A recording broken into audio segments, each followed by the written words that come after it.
আসসালামু আলাইকুম। তো দেখতে পারতেছেন আবারও এক জায়গায় আসছি কাজে, নতুন এক জায়গায় প্রজেক্টে ডিউটি চলতেছে আজকে। তো 3 মাস বসেছি কি আকামা না 3 বসেছিলাম। তো যেভাবে হোক সিস্টেম করে এখানে আসছি। তো দোয়া করবেন যেন এখানে কাজ করতে পারি। আর আমি যে সাপ্লাইতে কাজ করছি, এই একটা সাপ্লাইতে কাজ করছি আজকে 2.5 বছর, মানে 25 মাস চলতেছে। সেইখানে আমি টাকা এখনও পাইনি। সৌদি আরব যখন প্রথম আসছিলাম আর কি, 2 মাসের স্যালারি পাম, 3700 টাকা পামো আর কি। এখনও দেয় না, অফিস বন্ধ। ফোন দিলে বলে দিমু ভাই, দিতেছি, বা 2-4 দিন অপেক্ষা করেন, এরকমই বলে। এই 25 মাস ধরে এরকম বলতেছে। তো আমার কাছে যারা পাওনাদার আছে, আমি তাদের কিভাবে দেব? তাদেরও তো টাকা দেওয়ার একটা টাইম দেয় আমাকে।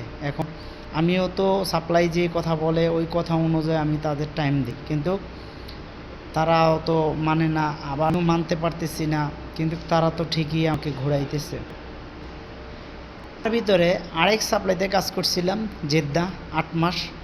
সেইখানে 3 মাসের স্যালারি পাইছি, আরও 5 মাসের স্যালারি পাম, 5টা স্যালারি পামো আর কি। দিতেছে না সাপ্লাই। তো সাপ্লাইতে যারা কাজ করবেন ফ্রি ভিসার লোক, তারা বিশেষ করে সাপ্লাইগুলো সম্বন্ধে ভালো করে জানি না, যাচাই বাছাই করে তারপরে কাজে যাবেন। দরকার 1 মাস বসে থাকবেন, ভালো সাপ্লাইতে কাজে যাবেন। ভালো সাপ্লাই না হলে কখনো ওই সাপ্লাইতে কাজে যাবেন না, তা নাহলে বিপদে পড়বেন আমার মতো। আল্লাহ হাফেজ, সবাই ভালো থাকবেন, দোয়া করবেন আমার জন্য।